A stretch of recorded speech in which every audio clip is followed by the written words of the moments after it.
Assalamualaikum warahmatullahi wabarakatuh.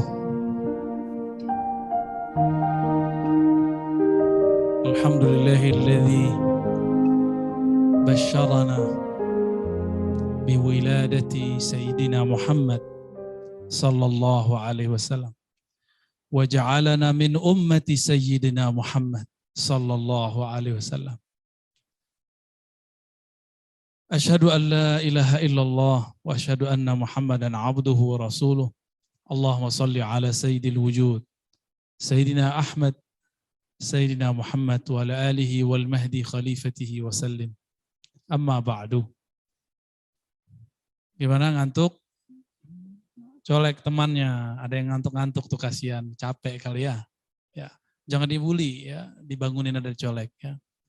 Mau denger cerita enggak? Mau. Ya udah, yang tidur bangunin tuh, bangunin yang tidur. Tarik napas panjang-panjang. Kita tuh ngantuk karena oksigennya kurang. Maka biasakan nafas itu agak sedikit panjang, agak dalam. Itu ya. Adinda ini kalau bernafas itu cuma keisi 10-20%, paru-parunya gede. 2 lagi kiri kanan.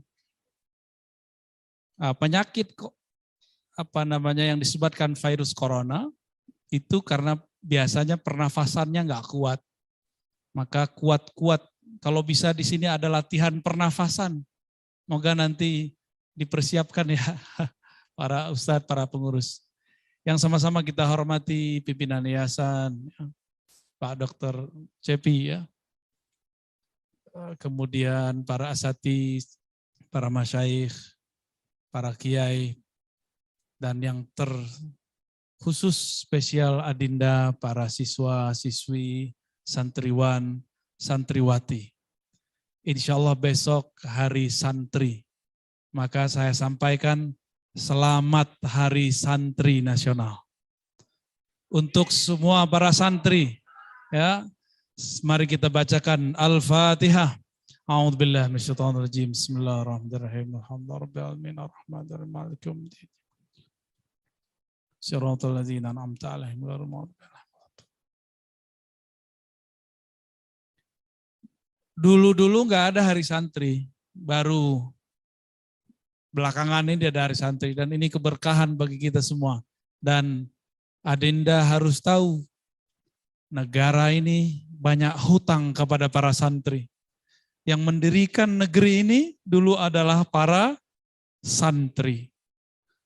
Cuma beberapa yang bukan santri. Sedikit sekali ada beberapa nasionalis. Cuma 1 yang non-muslim. Tapi para santri itu hatinya luas. Nggak saklek, nggak ekstrim. Maka mereka bisa hidup berdampingan dengan siapa saja. Tapi hari ini ada yang bukan santri. Ngaku ahlus sunnah. Lalu dia membid'ahkan, menyalahkan sesama ahlus sunnah. Itu bukan santri ya. Kalau dulu ada santri kalong, kalau ini sati kampret ya. Kurang gede. Ini menyedihkan itu ya, sangat menyedihkan. Kok ada orang beragama Islam membid'ah-bid'ahkan sesama muslim, nyalah-nyalahin cuma karena maulid. Baik. Kita dengar cerita ya. Suatu kali kakek dari Nabi Muhammad yang bernama siapa kakeknya? Abdul Muttalib. Abdul Muttalib bernazar. Apa nazarnya? Law wulida li 10 abna la nahartu ahad minhum. Seandainya aku mendapatkan 10 anak, lahir 10 anak, aku akan menyembelih ke yang 10-nya.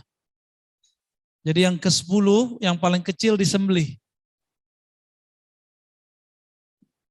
Maka lahirlah Haris, lahirlah Uqail, lahirlah Abu Lahab, lahirlah macam-macam Abu Talib, sampai terakhir yang ke-10 lahir namanya Abdullah.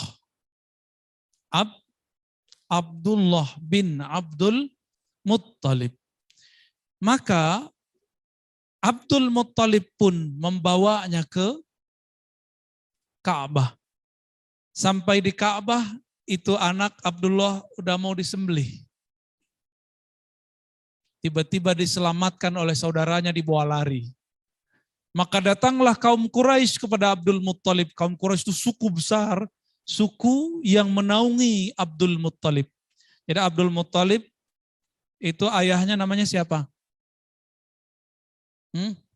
Hashim. Nama saya siapa? Ar-Razi Hashim. Mirip ya namanya doang. Bani Hashim itu disebut di bawah naungan Bani Quraisy. Berarti Abdul Muttalib di bawah naungan Bani Quraisy. Datanglah orang Quraisy semua. Abdul Muttalib, itu anak kamu kenapa mau disembelih? Kata beliau, saya nazar. Nazarku tidak boleh dibatalkan. Lalu, apa kata orang-orang Quraisy?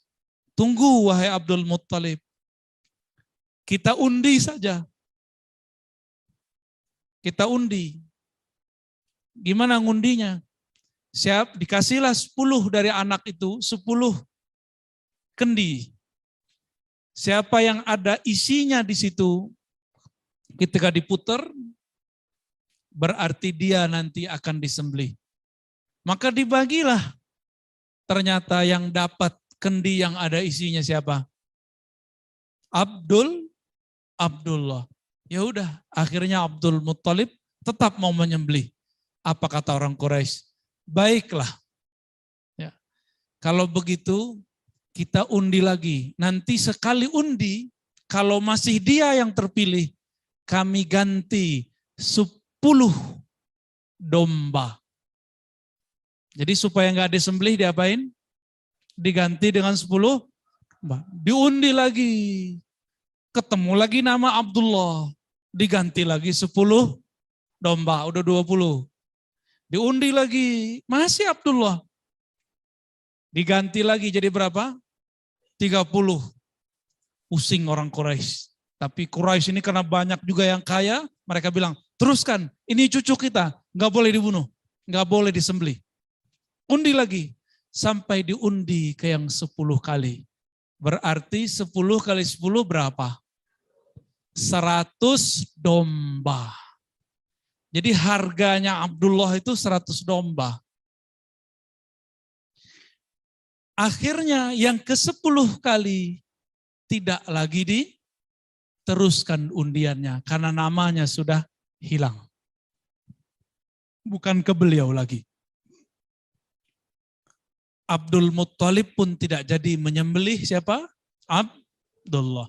Besarlah Abdullah. Maka Abdullah ini dapat gelar Az-Zabih As-Sani. Orang yang akan disembelih yang nomor 2 dari keturunan Ibrahim. Yang pertama siapa? Pinter ya. Sayang nih saya nggak bawa rida nih. Kalau ya saya kasih hadiah nih. Yang bisa jawab saya kasih hadiah biasanya ya. Baik.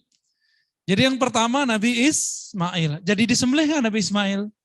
Nggak jadi. Abdullah pun tidak jadi disembelih.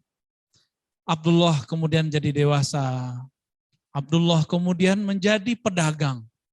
Setiap kali musim dingin, ia belanja ke wilayah selatan karena agak hangat.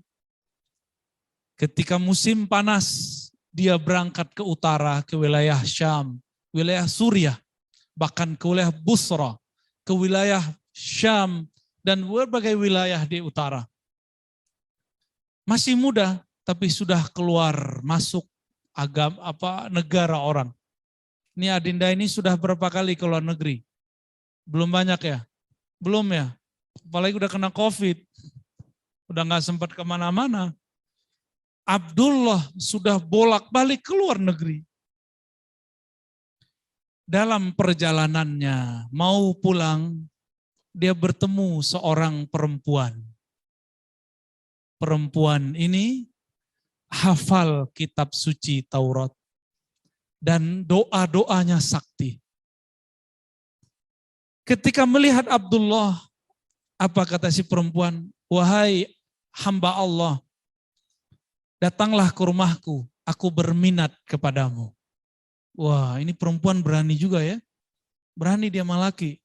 Ada yang berani gitu nggak? Sekarang nggak berani, entah kalau senang pasti berani. Ditariklah dia ke rumah. Masuklah ke dalam rumah Abdullah. Ke rumah si perempuan itu Abdullah. Di dalam rumah si perempuan itu ingin menggoda Abdullah. Ingin merayu supaya Abdullah mau menikahinya. Tiba-tiba Abdullah nggak nyaman, perasaannya hilang. Di saat itulah dia kemudian loncat dari rumah, keluar dari rumah itu. Dan dia kabur dari perempuan, padahal perempuan itu cantik. Sebagaimana kaburnya orang daripada melihat hantu. Emang hantu ada? Ya, hantu, lari gak? Kita lari kalau disebut begitu. Meskipun hantunya belum jelas ada. Kabur dia, cepat-cepat dia pulang. Ternyata di rumah sudah disiapkan kenduri, sudah disiapkan akad nikah antara Aminah binti Wahab dengan Abdullah. Siapa yang menyiapkan? Abdul Muttalib. Apa kata orang Quraisy? Ayo kita nikahkan anak ajaib yang sudah kita habiskan harta kita 100 domba untuknya agar hidup dengan perempuan terbaik dari suku Zuhriyah, yaitu Aminah binti Wahab. Maka disebutlah beliau Aminah Az-Zuhriyah. Itu perempuan paling cantik di zamannya. Dan paling mulia karena Wahab adalah pemimpin kaum. Pemimpin kaum Zuhriyah. Dinikahilah mereka. Dan dalam beberapa hari Aminah langsung hamil. Hebat gak tuh? Ya. Pindahlah apa yang tadi dilihat oleh si perempuan yang hafal kitab Taurat. Si perempuan itu ternyata melihat di wajah Abdullah ada nur. Maka dia langsung tarik Abdullah dan minta Abdullah untuk melamarnya. Tapi Abdullah sudah dinikahkan dengan Aminah. Aminah pun sudah dinikahi oleh Abdullah. Akhirnya berpindahlah nur dari Abdullah kepada Aminah. Di saat itulah Abdullah kemudian berdagang lagi. Lewat lagi dekat rumah si perempuan yang dulu menggoda dia. Apa yang terjadi? Abdullah kemudian sekarang mencoba mendekati rumah perempuan itu. Tapi perempuan itu buka pintunya dan dikatakan, kok Abdullahnya beda dengan Abdullah yang kemarin? Maksudnya apa? Jadi Abdullah nanya, apa maksudmu? Aku adalah Abdullah yang engkau kemarin minta menikah. Jawaban daripada si perempuan, beberapa hari yang lalu ra'aitu fi wajhika nuran. Beberapa hari yang lalu aku melihat di wajahmu cahaya. Aku tidak tahu cahaya apa itu. Tapi aku ingat dalam kitab suci juga dikatakan bahwa seorang nabi akhir zaman, ayahnya mempunyai tanda cahaya di wajahnya. Tapi al-an ma ra'aitu fika. Zahaba anka nuruh. Sekarang nurnya telah pergi. Aku tidak berminat lagi kepadamu. Tutup pintu, dikunci sama dia. Abdullah pun jalan, bingung. Ada apa gerangan? Teruslah Abdullah bergerak. Beliau kemudian berdagang berbulan-bulan. Ternyata ajal pun datang. Di tengah jalan beliau wafat. Belum sempat pulang, belum sempat melihat istrinya hamil. Belum sempat melihat anaknya dikandung, belum sempat melihat anaknya lahir. Abdullah sudah wafat. Jadilah Aminah ibu yang janda. Janda ditinggal mati oleh suaminya. Kira-kira adik-adik ini kalau begitu sedih nggak? Berarti Nabi Muhammad ini makhluk yang paling sedih sebenarnya. Tapi beliau bukan orang biasa. Allah ingin suatu rahasia yang lain. Nabi Muhammad disebut ummi, biar tiada yang mengajarinya. Seandainya Nabi Muhammad itu ada ayahnya, orang akan menuduh Nabi Muhammad itu diajarkan ayahnya. Maka Nabi Muhammad dibuat oleh Allah tidak punya ayah lagi. Setiap malam, setiap pekan, setiap minggu, setiap bulan, selama 9 bulan, Sayyidah Aminah setiap kali tidur bermimpi didatangi oleh makhluk-makhluk suci. Ada kalanya Nabi Adam, ada kalanya Nabi Nuh, ada kalanya nabi-nabi yang lain sehingga tidak disebutkan satu persatu. Ibrahim, Musa, Isa. Terkadang didatangi oleh malaikat dan malaikat membawa makanan. Ketika dulu Nabi Isa dikandung oleh ibunya Maryam, Maryam dimanjakan oleh makhluk-makhluk di langit dengan buah-buah dari surga. Maka Sayyidina Muhammad yang dikandung oleh Aminah pun dimanjakan oleh Sayyidina Jibril. Dibawakan buah-buah surga, dibawakan kenikmatan-kenikmatan surga. Meskipun Aminah tidak punya suami, tapi dia hampir tiap malam melihat keajaiban dalam mimpinya. Apa kata Nabi Adam ketika masuk ke dalam mimpi Aminah? Wahai Aminah, kamu sedang mengandung Sayyidul Alamin, penghulu alam semesta. Jika engkau melahirkannya, fasammihi Muhammadan, maka namakanlah dengan Muhammad. Besok-besok datang lagi Nabi Nuh dalam mimpinya. Apa kata Nabi Nuh? Wahai Aminah, kamu akan melahirkan penghulu para nabi dan rasul. Jika dia lahir, maka namailah Muhammad. Besok-besok datang lagi Nabi Ibrahim. Begitulah terus sampai beliau mau melahirkan. Ketika melahirkan, Allah kembalikan ruh Sayyidah Asiyah dan Sayyidah Maryam. Sayyidah Asiyah dan Maryam menjadi bidan mereka. Akhirnya lahirlah Nabi Muhammad tanpa berdarah-darah. Inilah keanehan di alam semesta. Apa kata Sayyidah Aminah? Ketika engkau aku lahirkan Muhammad, aku tidak melihat darah, tapi aku melihat cahaya. Cahaya itu tembus menerangi kaisar-kaisar, kekaisaran yang ada di Rum. Dinasti-dinasti yang ada di Persia. Dinasti Persia di zaman itu meliputi daerah Hijaz sampai ke Yaman, sampai ke Iran, ke Irak, sampai ke India. Semua terbuka, terlihat oleh Sayyidah Aminah. Ini saya mau tanya, kalau kita sekarang duduk di sini bisa ngelihat Malaysia nggak? Nggak bisa. Aminah saat melahirkan Nabi Muhammad melihat sekitar Arab, bahkan sekitar dunia. Ajaib nggak tuh? Karena yang dikandungnya sang ajaib, Nabi Muhammad Sallallahu Alaihi Wasallam. Lebih mulia Maryam atau Aminah? Lihat dulu siapa yang dikandungnya. Siapa yang dikandung Maryam? Nabi Isa. Siapa yang dikandung Nabi Sayyidah Aminah? Siapa yang mulia Aminah atau Maryam? Aminah. Oke, paham? Maka adalah syair teman-teman dari Mesir ya.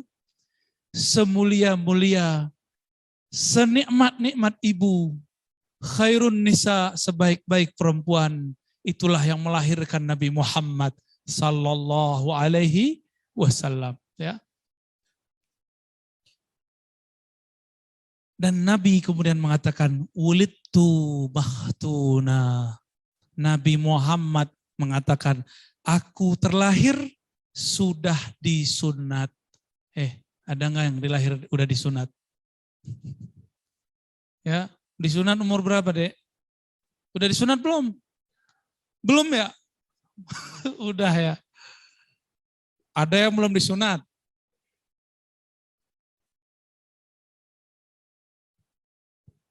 Jadi rame nih Pak Dokter.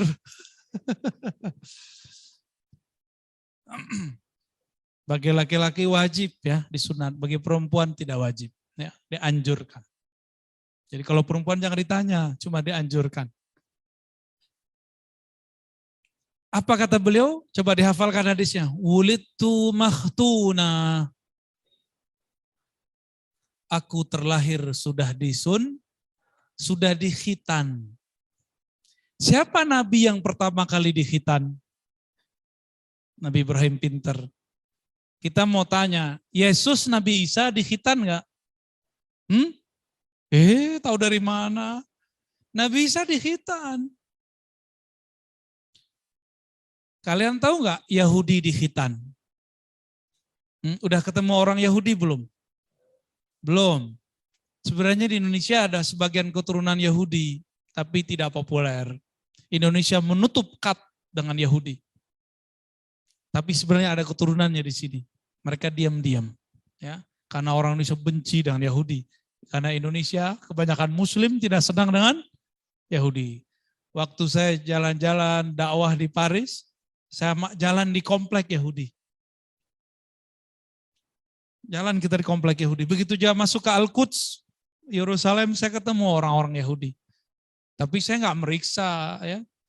Masa saya periksain celana aja? Enggak lah. Orang Yahudi kita tanya, laki-lakinya dikhitan nggak? Dan mereka mengatakan kami wajib dikhitan. Karena ini sunnah Nabi Ibrahim, ajaran Nabi Musa. Nabi Isa atau Yesus itu Bani Israel. Itu juga dikhitan. Maka kenapa umat Nabi Muhammad lebih dekat kepada Nabi Isa daripada umat Nasrani? Karena umat Nabi Muhammad laki-lakinya dikhitan. Ini baru fisik nih. Ini gampang nih kalau mau debat-debat interfaith, ya, debat antaragama. Kita nggak bilang Kristen, ya, kita bilang apa? Nasrani. Nabi Isa nyembah siapa? Kalau Nasrani nyembah siapa? Gimana tuh? Jadi siapa yang lebih dekat ke Nabi Isa? Umat Muhammad SAW atau umat Nasrani? Ya. Nabi Isa Tuhannya berapa? Umat Nasrani Tuhannya berapa? Ada satu kelompok Unitarian namanya, mereka Tuhannya satu, tapi itu kelompok minoritas. Baik, kembali ke Nabi Muhammad sallallahu alaihi wasallam. Nabi Muhammad kemudian beliau dewasa, mulai lahir, belum dewasa, baru beberapa hari. Orang Arab dulu punya tradisi, kalau anak lahir disusui kepada ibu susu. Disebut ummur radha'ah. Apa disebut? Ummu radha'ah. Radha'ah artinya susu. Ini dulu nyusunya pakai apa? Susu sapi. Jadi saudara susunya sapi. Enggak apa-apa juga kok, ya. Ada tradisi begitu. Maka Nabi Muhammad kecil diserahkan kepada ibu susu. Tapi ini panjang ceritanya sebelum dapat Aminah. Waktu itu ada pasar khusus untuk memilih ibu susu dan anak susuan. Itu pasar luar biasa ramai. Datanglah ibu-ibu muda dari mana-mana dengan suaminya. Datang juga orang-orang Mekah ke tempat itu dengan anak-anaknya. Nabi Muhammad ini karena beliau yatim, berarti ibunya janda dan tidak punya kekayaan, berarti disebut miskin. Enggak ada yang minat dengan si anak ini karena bayarannya kecil. Bayarannya kecil. Setiap ada ibu bawa anak, dia bawa dinar dirham banyak. Berebutlah orang untuk mengambil anak itu. Datang lagi ibu dari gang mana, dari bukit mana, semuanya ada yang ngambil. Ibu susu yang datang dari luar kota Mekah ingin mengambil semua. Tapi semuanya tidak ada yang cocok dengan Nabi Muhammad. Ada satu kali dicobain Nabi Muhammad ke seorang ibu, beliau nggak mau. Bahkan si ibu juga nggak minat. Duitnya dikit. Pindah lagi ke ibu yang lain, Nabi Muhammad juga nggak mau. Si ibu susu calonnya juga nggak mau. Terakhir sisalah satu orang. Daripada pulang nggak bawa apa-apa, ya sudah itu aja yang dibawa si Muhammad bin Abdullah, bapaknya sudah nggak ada. Dibawalah semua ibu-ibu susu sudah berangkat ke kampung Sa'diyah, ke kampung mana-mana. Mereka sudah berangkat dari tengah siang. Ini sudah hampir sore, tapi belum dapat juga. Maka diambillah oleh Halimah Sa'diyah anak yang ini. Anak dari Aminah yang bernama Muhammad. Diambillah ini anak. Dan dikatakan bayarannya nggak banyak, Neng, nggak apa-apa ya, nggak apa-apa. Ya dibawa aja. Halimah itu perempuan yang kurus. Ontanya juga kurus. Sedangkan ibu-ibu yang lain, badannya gemuk-gemuk. Ontanya gemuk-gemuk. Kira-kira kalau orang gemuk, mohon maaf ya. Mohon maaf yang gemuk. Jangan ngerasa. Yang gemuk sama yang kurus lari duluan mana nyampe? Serius. Jangan tersinggung ya. Tapi kalau kedinginan, yang kurus menggigil. Yang gemuk, enak dia. Ya. Bener. Kalau siang-siang, yang kurus nggak kegerahan. Yang gemuk, ngipas mulu. Ya nggak apa-apa ya, salah kalian banyak makan. Halimah Sa'diyah badannya kurus, ontanya pun kurus. Dia bawa itu anak pakai onta yang khusus. Yang duluan ontanya gemuk, ibu susunya gemuk. Biasanya orang baru melahirkan gemuk gak? Tanya ibu-ibu yang sudah pernah melahirkan. Benar Bu ya? Bapak-bapak yang udah punya istri melahirkan, benar. Biasanya ibu-ibu, istri-istri pada gemuk. Tuh gara-gara kalian tuh ibunya jadi gemuk. Tapi Halimah Sa'diyah melahirkan anak, dia tetap kurus. Maka dia berjalanlah tanpa dia sadari. Dia sudah berpas-pasan dengan orang yang tadi jalan duluan. Bingung dia, lah kenapa kok bisa duluan? Secara zahir dia kurus, ontanya kurus. Secara batin dia membawa Sayyidul Alamin, penghulu alam semesta. Girangnya onta, karena onta mengerti siapa yang dibawa. Apa kata Nabi setelah Nabi besar? Nabi mengatakan, tidaklah ada makhluk di bumi dan di langit, kecuali dia mengenalku. Dari kecil sampai besar, semua makhluk mengenal Nabi Muhammad. Maka onta ini mengenal Nabi Muhammad. Jadi ternyata onta ini dari tadi waktu di Mekah, setiap kali Halimah mendekat kepada seorang anak, ontanya gerak-gerak terus nggak mau. Ketika mendekat ke Nabi Muhammad, ontanya langsung mendiluk dan dia ingin bersama Nabi Muhammad. Jalan terus itu onta. Cepatnya bukan main, bagaikan angin kalau nggak disebut kilat. Tiba-tiba sekejap sudah sampai di kampung Sa'diyah. Heranlah Halimah, saya bawa anak apa ini? Kok cepatnya bukan main? Yang ibu-ibu gemuk, pakai onta gemuk, ontanya udah kepayahan. Apa kata si onta? Yang di atas gua kok gemuk amat? Maaf ya. Udah mau maghrib baru nyampe. Sedangkan Halimah Sa'diyah nyampe sebelum itu. Waktu sore sudah sampai. Mulailah Halimah Sa'diyah menyusui. Halimah Sa'diyah ini menyusui susah. Tanya ibu-ibu, kadang-kadang air susu nggak bisa keluar. Susah keluar. Tapi semenjak Nabi Muhammad menyusui anaknya, anak Halimah pun ikut menikmati air susu yang satu lagi. Setiap kali disusui ke bagian kiri, dia maunya bagian kanan. Dia nggak mau bagian kiri. Maka yang kiri siapa? Saudara susunya. Jadi Nabi Muhammad cuma mau bagian kanan. Pernah diceritain ini dulu? Belum. Terus kalian maulidan ngapain? Maulid Nabi, hikmah pertama, kedua gitu ya. Ceritanya belum udah hikmah aja. Cerita dulu baru hikmah. Baca akhir surat Yusuf. Dalam kisah mereka ada ibrah. Ambil dulu kisahnya, baru simpulkan ibrahnya. Ini saran nih kepada para semua ustadz.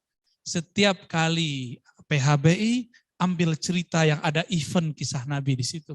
Itu sunnah, ya. Itu sunnah para ahli hadis.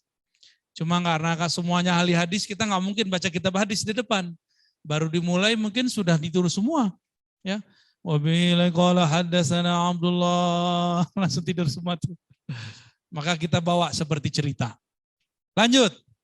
Mau dilanjut gak ceritanya? Serius nih? Ngantuk gak? Ayo kita teruskan ceritanya. Ternyata Halimah Sa'diyah ini punya kandang ternak tapi tidak terlalu besar. Jadi dia punya usaha beternak domba dan onta, tapi tidak terlalu besar. Ayah suaminya Halimah, yaitu ayah susunya Nabi Muhammad, itu setiap hari berangkat, ya, berangkat ke kebun. Di sana nggak ada kebun sebenarnya, ya. Berangkat ke padang rumput, mengembala apa? Mengembala domba.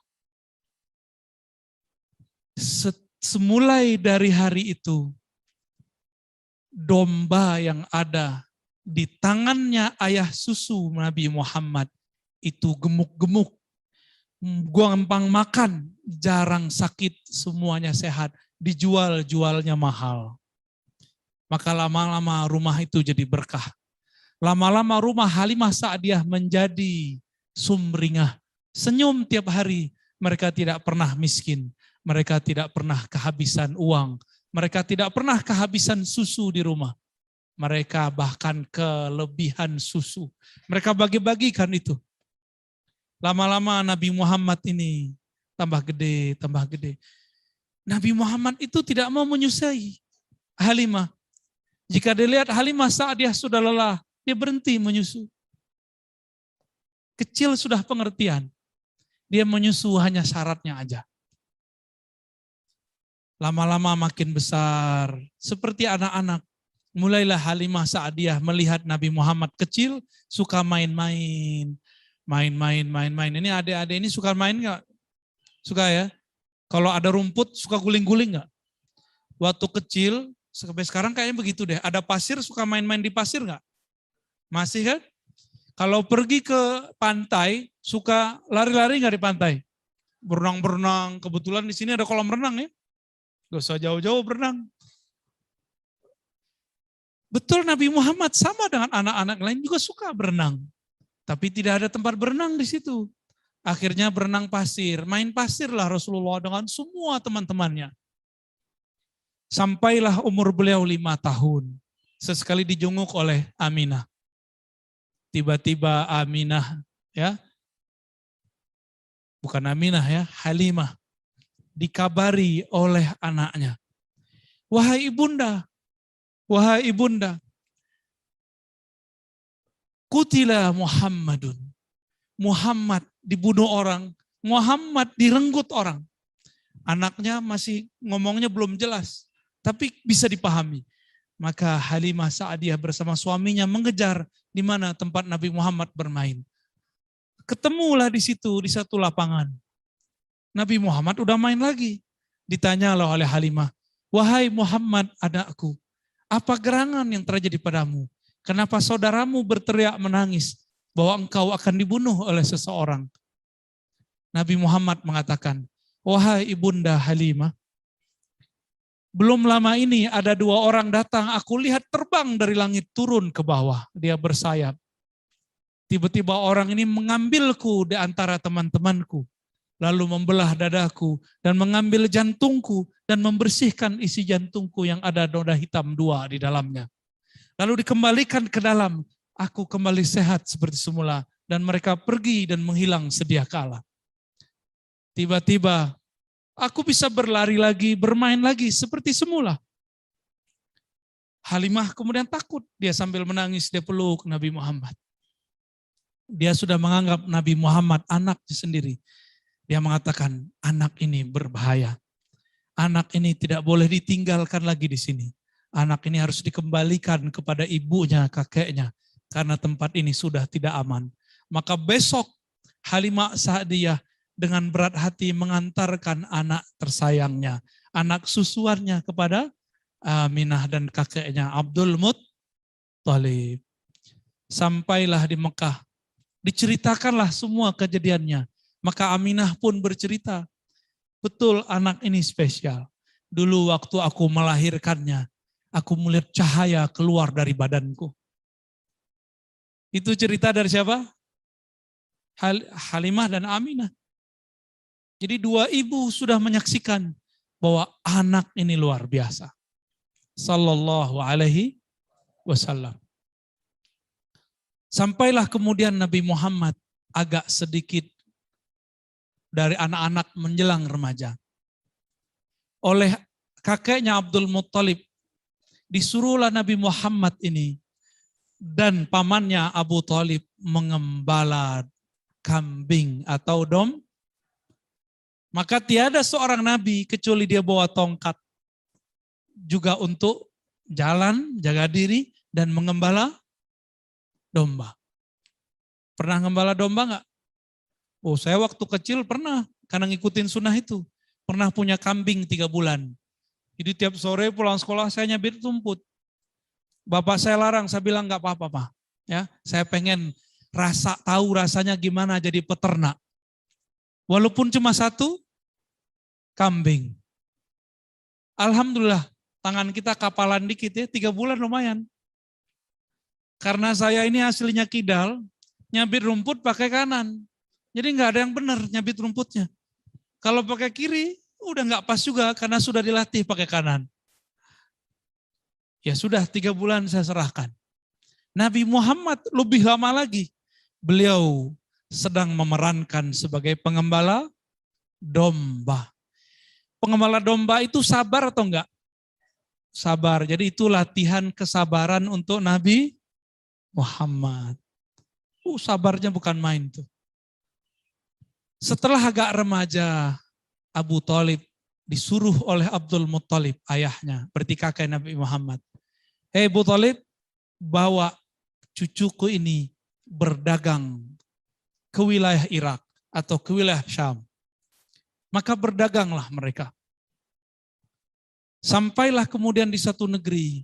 Ternyata negeri itu negeri orang Nasrani. Di situ ada satu gereja, gerejanya tidak ada berhala.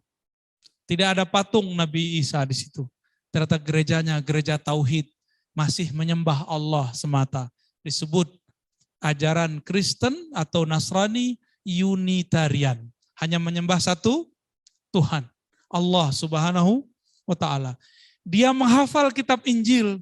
Dalam kitab Injil dia baca bahwa akan ada nabi akhir zaman yang dia selalu diiringi oleh malaikat, ditandai ada awan di atasnya. Karena gereja ini di samping jalan, setiap kali ada karavan lewat, ada kafilah lewat, dia perhatikan, ada nggak awan di atas. Jadi 5 kilo dari sini dia lihat, ada nggak rombongan pedagang yang jalan, jika mereka jalan di atasnya ada awan. Seumur-umur puluhan tahun dia baru melihat sekali. Ternyata rombongan itu rombongan Abu Thalib. Di dalamnya ada anak muda namanya Nabi Muhammad. Orang belum tahu nih siapa namanya. Maka beliau sedang diajar berdagang. Tadi kata Pak Dr. Cepi, ada 4 sifat Nabi ya. Yang tertarik itu saya sifat fatonah. Sifat apa? Cerdas. Dan yang paling penting juga sidik. Apa arti sidik? Jujur. Ini ujian Nabi dapat 2 sifat. Latihan. Di masa itu, Buhairah kemudian mengatakan kepada anak buahnya yang berkhidmah di gereja, wahai semua anak-anakku, santri-santriku, aktivis-aktivis gerejaku, siapkan makanan paling enak. Ada orang spesial mau datang ke gereja kita.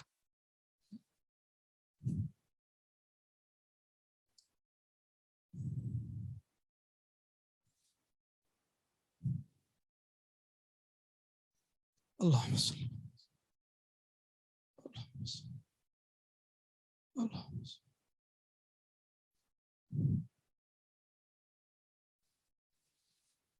Allahumma sholli.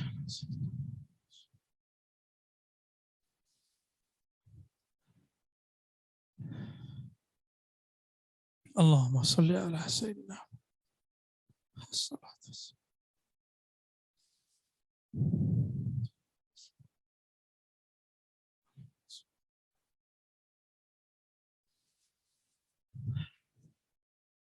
Bukhairah pun berkata, aku telah menunggu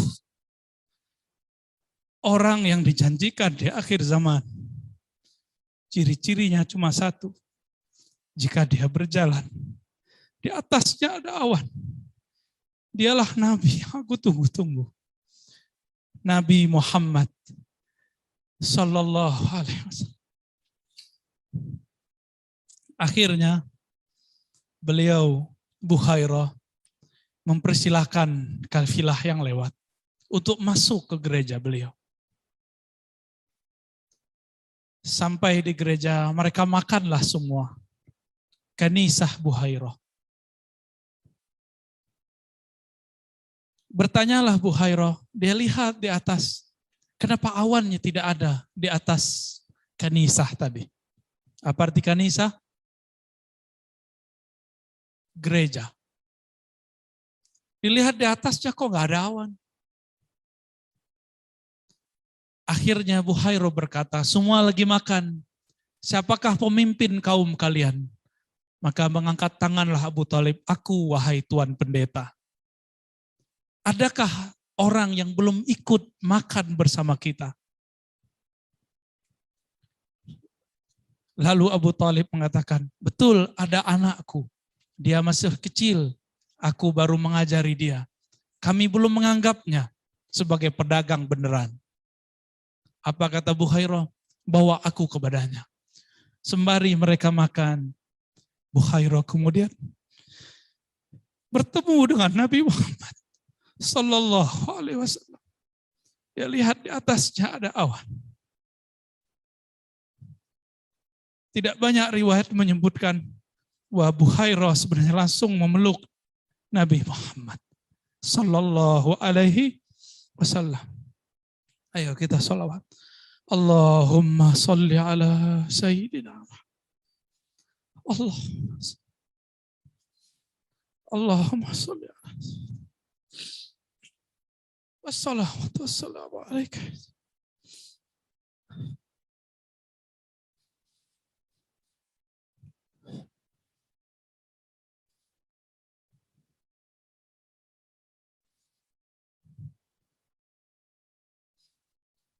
Wassalatu wassalamu alaika.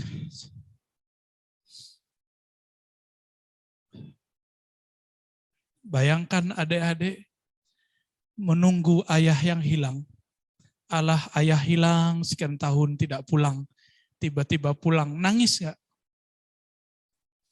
Bapak ibu ini kehilangan anak di mall sehari semalam. Tiba-tiba ketemu, nangis gak? Nangis.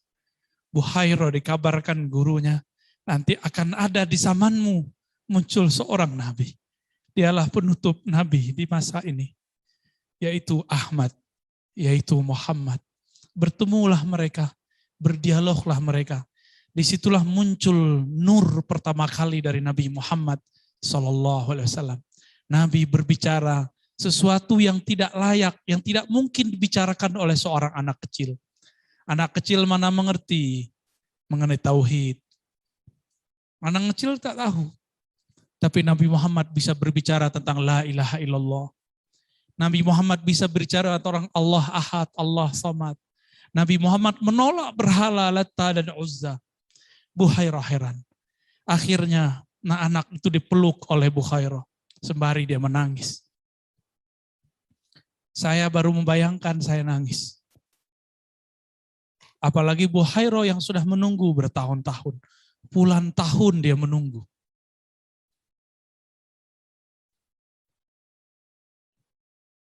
Akhirnya Abu Bukhairah mengatakan, wahai Abu Thalib, hazal ghulam nabiyun. Anak ini adalah seorang nabi. Anak ini seorang nabi. Ini adalah penghulu alam semesta. Penutup semua para nabi dan rasul. Semenjak hari ini jangan pernah engkau bawa lagi dia berdagang. Karena jika ahlu kitab tahu, Yahudi tahu, mereka akan membunuh anakmu ini. Maka Abu Thalib pun mulai ketakutan.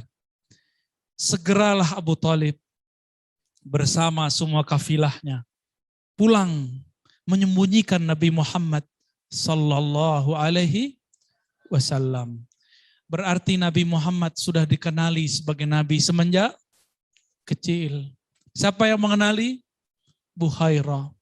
Siapa lagi? Abu Thalib.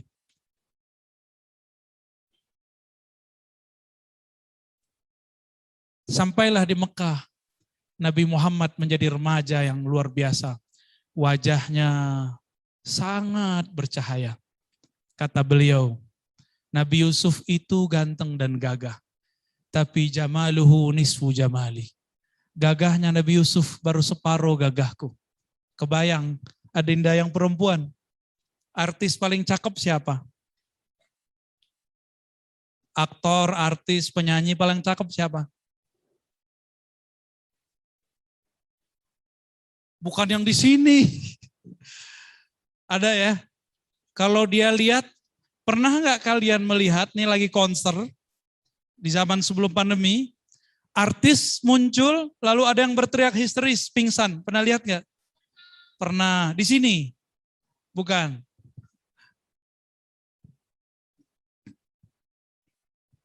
Nabi Yusuf lewat. Ibu-ibu cantik di Mesir lagi pegang apel dan pisau. Mereka kemudian melukai tangannya tanpa disadari. Enggak sampai buntung, luka aja. Dia menyakiti dirinya sendiri tapi dia tidak merasai karena matanya sedang menatap makhluk yang setengah kegagahan alam semesta ada pada dia. Nabi Yusuf, bukan setengah ya, seperempat barangkali ya. Itu Nabi Yusuf. Kalau adinda ini ngelihat aslinya Nabi Muhammad, mungkin gak bisa napas, pingsan kali. Gak ada yang sanggup lihat wajah Nabi Muhammad. Abu Bakar As-Siddiq setiap kali wajah Nabi langsung tunduk. Gak sanggup lihat. Maka Abu Bakar tidak sanggup menceritakan wajah Nabi. Setiap dia membayangkan mata Nabi, dia langsung menangis. Setiap dia terbayang bagaimana wajah Nabi menatapnya, dia langsung tunduk begitu. Gak ada kalam lagi. Seperti saya tadi gak bisa berkalam-kalam. Gak bisa, itu dibuat-buat. Abu Bakar setiap hari begitu, bayangkan. Setelah wafat Nabi, hampir setiap hari beliau ingat Nabi, beliau begitu. Maka Abu Bakar setiap sholat, ingat cara Nabi sholat, langsung tidak bisa menjaharkan baca Al-Fatihah. Maka beliau kalau sholat seperti sir, setiap hari seperti sir. Bismillahirrahmanirrahim. Langsung kemudian suaranya hilang. Abu Bakar As-Siddiq. Beda dengan Umar. Umar kalau rindu suaranya keluar menggelegar. Ini nggak tahu nih kalian yang mana nih? Abu Bakar atau Umar? Ya.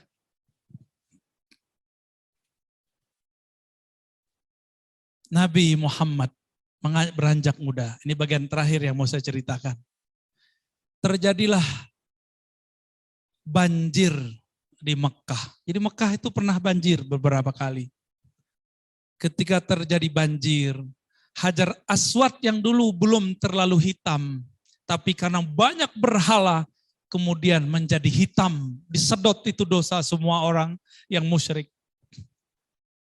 Hajar Aswad itu enggak seperti sekarang kan sudah dirapihkan. Ya. Kalau kayak foto kayak udah dilaminating, itu apa sih namanya itu? Batunya itu sudah dirapiin. Dulu batunya jatuh karena banjir.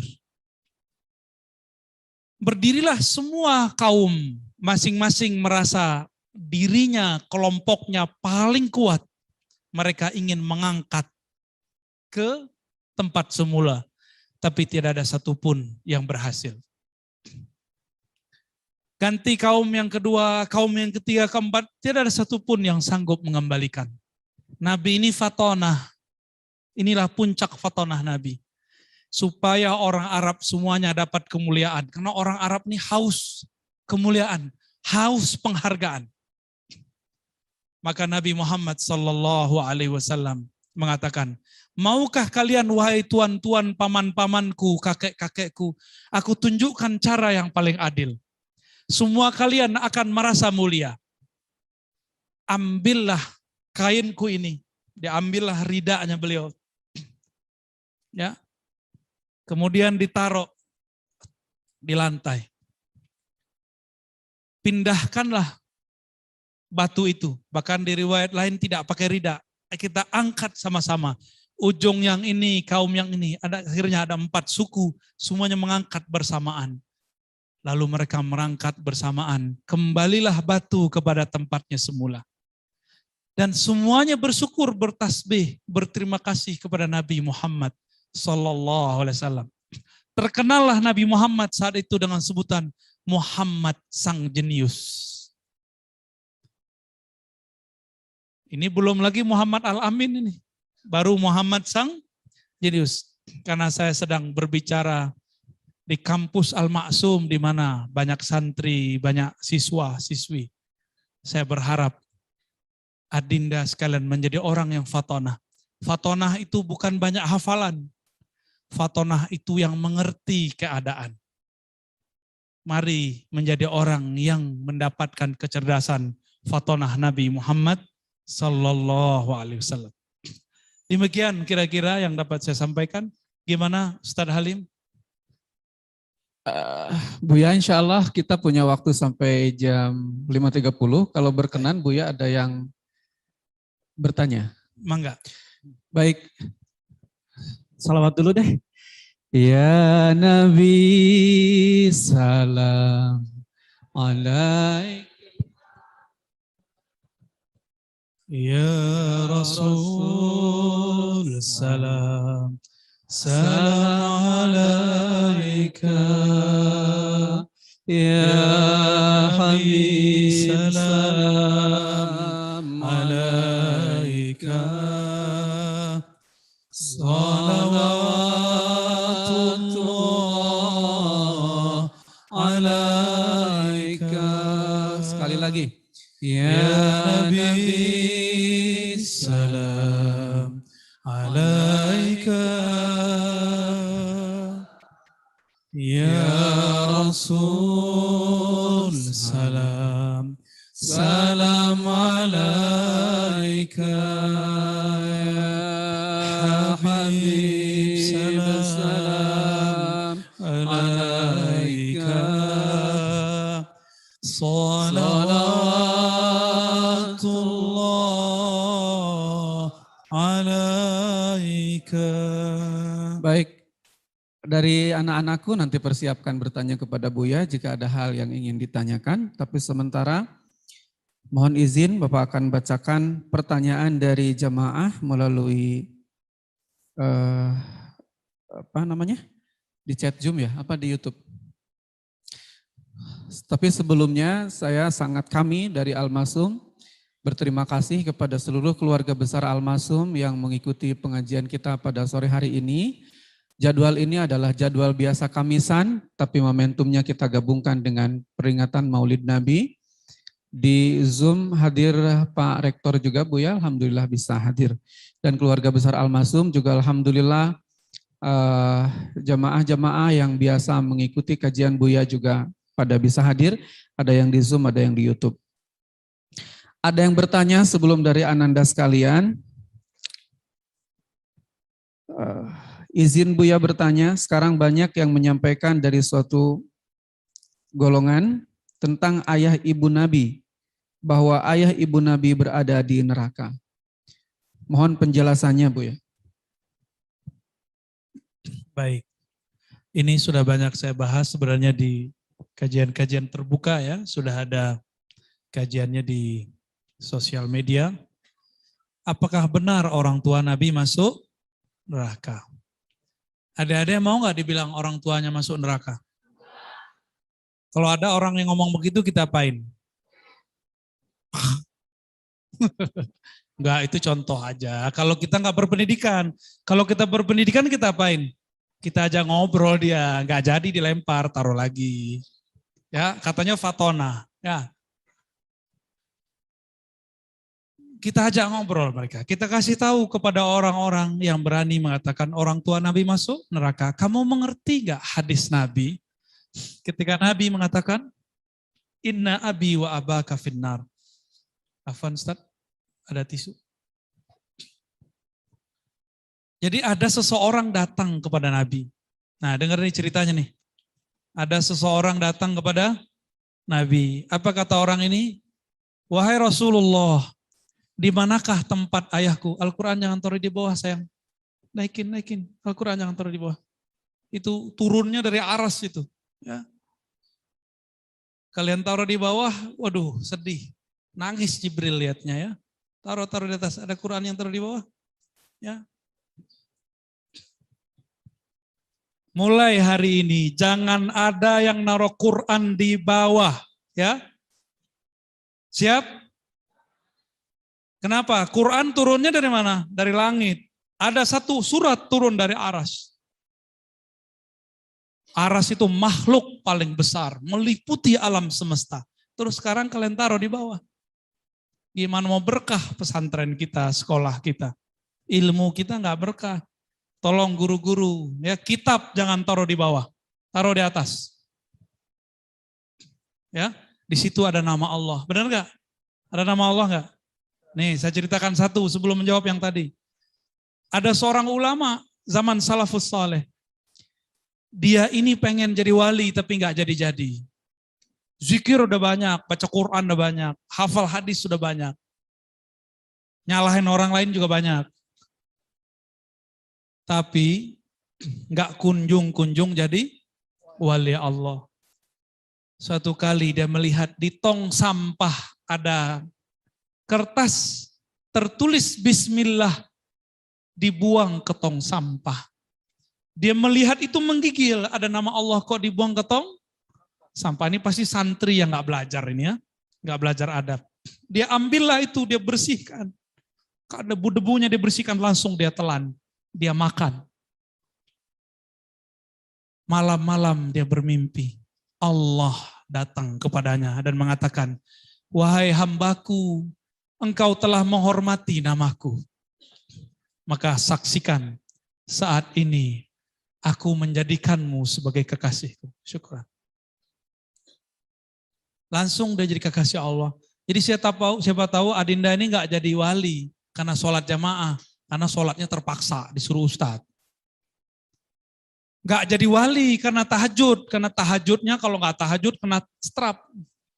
Ya, nggak jadi wali karena hafalannya pengen setoran.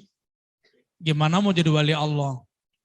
Tapi ternyata jadi walinya karena ngangkat Al-Quran.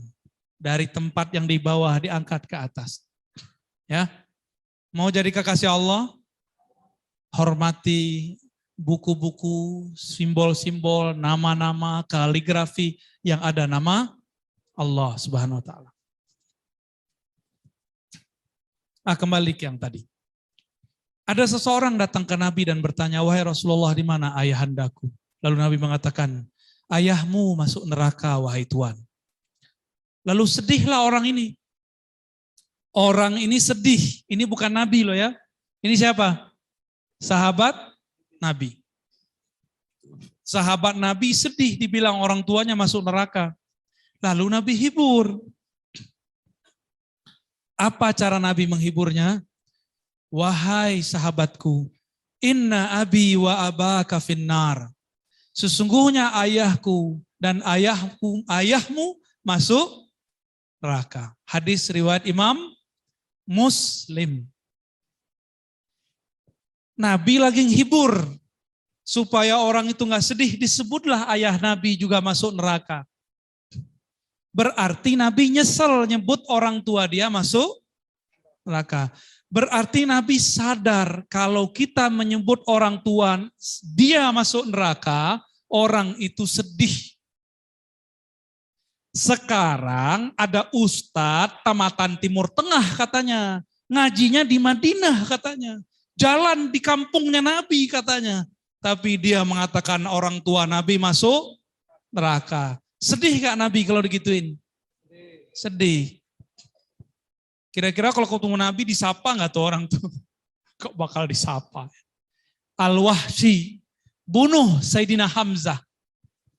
Taubat. Apa kata Nabi? Wahai Wahsy, aku tahu engkau taubat, tapi tolong jangan duduk di depanku. Duduklah di belakang. Al-Wahsy setiap ingat itu beliau nangis. Maka dia duduk di belakang orang, di belakang tembok, di belakang tiang. Supaya tidak dilihat oleh Nabi. Karena Nabi kalau ingat dia, ingat pamannya terbunuh. Kira-kira kalau Nabi ketemu sama orang yang bilang orang tua Nabi masuk neraka, diusir nggak? Oh ini yang bilang orang tua aku masuk neraka. Ya, dia protes tuh orangnya. Apa kata orang ini? Wahai Rasulullah, nanti di kiamat. Kan engkau sendiri yang mengatakan orang tua masuk neraka. Itu Nabi marah itu. Apa kata Nabi? Kamu kurang cerdas, kira-kira begitu. Aku ini menghibur dia karena aku habis membuat dia sedih mengatakan orang tuanya masuk neraka. Jika orang tua manusia biasa disebut masuk neraka, dia sedih, apalagi aku, kira-kira gitu kalau dikiaskan. Kira-kira gitu kalau dikiaskan. Maka untuk belajar akidah ini nggak cukup belajar bahasa Arab, harus belajar juga akidah yang kuat. Ya nggak penting tamat mana, yang penting gurunya siapa. Ya, jadi Adinda ini jangan terlalu nafsu sekolah di mana, sekolah di sini. Yang penting gurunya siapa, itu yang penting ya. Itu yang akan menentukan sikap kita ke depan. Jadi orang-orang yang mengatakan orang tua Nabi masuk neraka, pertama dia tidak mengerti hadis, yang kedua dia tidak menguasai ilmu akidah, yang ketiga dia kurang ajar kepada Rasulullah Sallallahu Alaihi Wasallam.